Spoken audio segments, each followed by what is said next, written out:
Dobby had to iron his hands.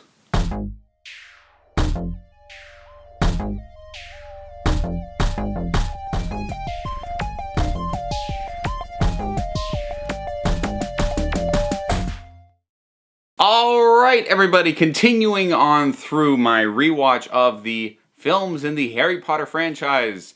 It's time for the second one, Harry Potter and the Chamber of Secrets. First thing, right off the bat, man, this one's long. Like, I had legitimately forgotten how long this one is. It is 2 hours and 40 minutes. Shave off for credits, it's still over an hour and a half. 2.5 hours. That's crazy. Especially for something that is ostensibly a kid's movie. Not like a movie that kids could go to, like, intended for kids. This is nuts. And I'll talk about some of the reasons why that is in a little bit. But first, let's address the way in which this improves in a lot of ways on the first one. Certainly visually. The visual effects are miles better. I mean, all you have to do is compare how Dobby looks compared to the cave troll or the centaur in the first one. Night and day. Zero comparison. This is so much better. And it's not just the CGI creations, it's also the compositing, it's the green screen, all of it. Way better. The kids are also actually becoming better actors. I think Harry most notably in this. I think like the big key moment, I remember seeing this in the trailer being like, ooh, he is getting better, is he's got the duel facing off against Malfoy, and Malfoy's going, you scared, Potter? You wish. I'm like, ooh. He's getting something. And he's getting good, and all the adults are still good. I will say, unfortunately, you could catch a little bit of it in the previous one. I think his physical condition is really starting to weigh on Richard Harris's performance. It does seem like he's having to put a lot more effort to get out what he's getting out. It is starting to feel like a struggle for him. Before, like, there was a little bit of a push to get the words out, but he didn't seem tired. He seems tired here, and I don't want to make that sound like a criticism. I mean, the guy's health was the guy's health at the time he did this, but it is notable. But other than that, all the other adults have now sort of fallen into a rhythm in terms of their parts, speaking these words, because I mentioned that before. Some of them kind of, I don't want to say tripped over some of the nonsense fantasy words, but you could tell they were like, weren't quite natural with them yet. They pretty much all are now, including some of the new ones. We get Kenneth Branagh as Gilderoy Lockhart. Now, I remember being disappointed initially because they were originally talking to Hugh Grant, who I think also would have been great. Although I suspect Hugh Grant would have been slightly less outwardly boisterous. He would have just gone for more of a, yes, I'm great and I know it, thank you. And a bit less of a, ha ha, which is what Branagh goes for. And that worked. Either one would have worked for Lockhart. But Branagh is an interesting figure in general, because I think the guy's definitely got an ego, but I think he also knows he has an ego, and I feel like in this he is sending himself up at least a little bit, and I think he knows that. So I dig his performance, and I have an awful lot of fun with that. Like I said, all the actors are improving. Tom Felton as Malfoy, he's still stuck with a lot of arch, very, oh, Potter, sort of lines, but it's feeling more like dialogue and less like he's reading it off a script. And of course, we also get Lucius Malfoy, his dad, Jason Isaacs. Perfect casting. I mean, perfect. Which is, I've said before, is really the strong suit of this franchise in general. There is one bit of casting that doesn't quite work for me. Not that the casting is bad, but like the performance doesn't quite gel for me. Even at the time I saw it for the first time, not a huge fan of Moaning Myrtle. Like, especially at this point, because if you watch this, especially coming off the previous one, everybody's starting to feel a little bit more natural and a little less stilted in the way they're delivering their lines. And then you've got the incredibly artificial and overblown and almost kind of hyper-real emotional level of Moaning Myrtle, and it probably would have worked. I mean, I know the character is in it, but that style of performance would have flown better in the first one than it does here.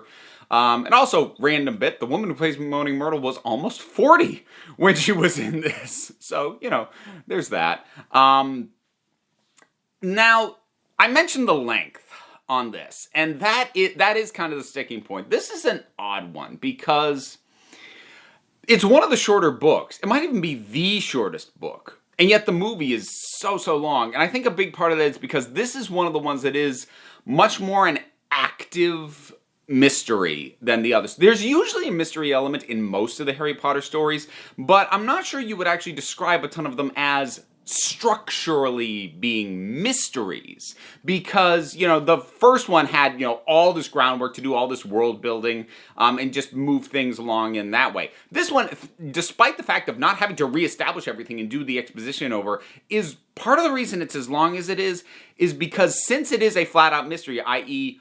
who is the heir of Slytherin, who is doing this, and when I say proper mystery, I mean, it's not just people wondering. It's like we have red herrings, we have suspects, we have all these people who maybe it's them, and then we have to go into and find out, oh no, it's not. We know it's not because of this. Now we have to go to another suspect. And there were red herrings in the first one, like Snape was a big red herring, but it was really just him. He was just the one. Now we have red herrings that we have to dispel with Malfoy. We got to go through it again with Hagrid. And then, once we actually get Tom Riddle in the diary, we have to explain how all that works. And, I mean, you could practically call Aragog a red herring. There's a lot more stuff that basically is harder to streamline. I bet they probably could have streamlined it better than they did. The thing is, this thing went in production quick. This thing started shooting 3 days after the first film came out. Now, obviously, they were working on the script prior to that, but I can't help but feel that the very quick turnaround on this is probably part of why it feels like it could have used like 1 or 2 more passes on the script, not to completely restructure, but just to streamline it just a little bit. Because there's stuff in here that, in the bigger picture of the story, is a lot of wheel spinning, where ultimately the characters aren't really in a different position than they were before at the end of a segment. That's basically, how the various red herrings go. We go through this entire thing with brewing the polyjuice, using the polyjuice, getting into the Slytherin common room, talking to Draco, also that we can confirm, oh, well, it wasn't Draco. So at the end of that, what do we know that we didn't already? Well, we still don't know who the heir of Slytherin is. Do we have a new suspect? No. So, and that's not to say you should cut that completely, but for how little ultimately gets learned by either the characters or the audience, compared to how much time it takes to go through the thing as currently structured, that's kind of what I'm talking about. It's out of balance. And the same with Hagrid as a red herring, because we have to go through the entire thing of finding the diary. Harry gets his flashback in the diary, sees Hagrid, what's going on with there. They suspect Hagrid, they talk to Hagrid, Hagrid gets taken off to Azkaban, they follow the spiders, get to Aragog, find out that Aragog wasn't it, then have to escape Aragog. That is a lot to go through to ultimately learn, oh, well, I guess we still don't know much of anything. So, and they learn a little, but again, for how much time is spent to learn as little as they do, and to have that basically happen a couple of times with different red herrings, I think that's a big part of what eats up the time. And again, other than just streamlining it, there aren't a ton of things that you could just remove completely from this. Because, I remember noting, the proper plot doesn't kick in until almost 45 minutes into the film. That's when the very idea of the Chamber of Secrets gets introduced, and we have our first petrification victim, which is Mrs. Norris.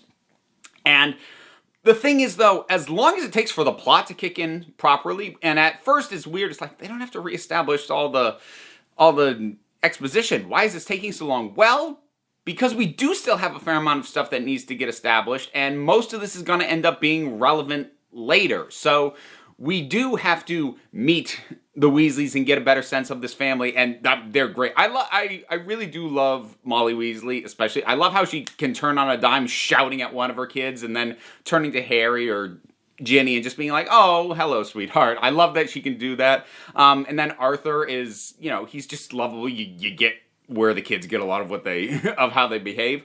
But, that does matter.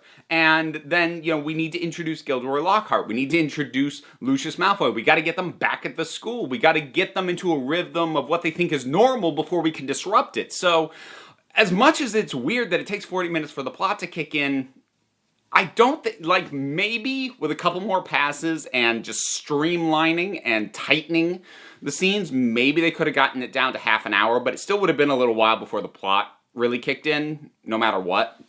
But for my money, with just nickel and diming, not massive restructuring, not removing whole scenes, but just nickel and diming, tightening, streamlining, just finding a way to have a scene accomplish two things as opposed to needing two separate scenes to do a thing apiece, from a narrative structure standpoint, they probably could have shaved minimum 20 minutes, maybe even half an hour off this thing, just with little tweaks across the entire thing.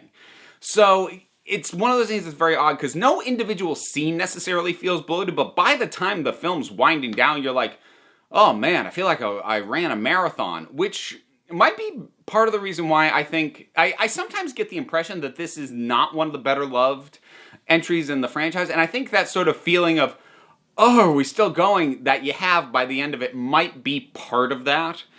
But it's still very good, and aside from the fact that it is kind of tiring by the end, pretty much everything is better than the first one. The kids are better, there's less exposition that needs to be done, which means the writing is less clunky, which means the dialogue is less clunky. Everyone's settling into their roles. The effects are miles better than in the first one. So you do sort of get the sense of everyone is acclimating themselves to this franchise that they're going to be a part of going forward. But at the same time, it does feel a little bit like a slog in a way that the first one doesn't. The first one has its issues, especially at this point, looking back and looking at some of those effects and hearing some of those line readings. It's like, oh, wow.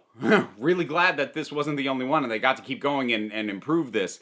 But it never feels like, oh man, you don't check your watch during the first one. You'll probably check your watch during this one, which is a shame because other than needing to be tightened up, I think it is better than the first one on most measurements. But, it is those little things that just needed to be just tighter. But what we have is what we have, and what we have works. And I think it's going to be interesting talking about Prisoner of Azkaban, because I know in a lot of ways that's the one that everyone's like, and this is where the franchise got good, and a lot of people rank it as like the best movie of the lot. I've seen some people even say it's the only great movie in the series. We'll see what I think on a revisit. I have some contrarian opinions about the third movie.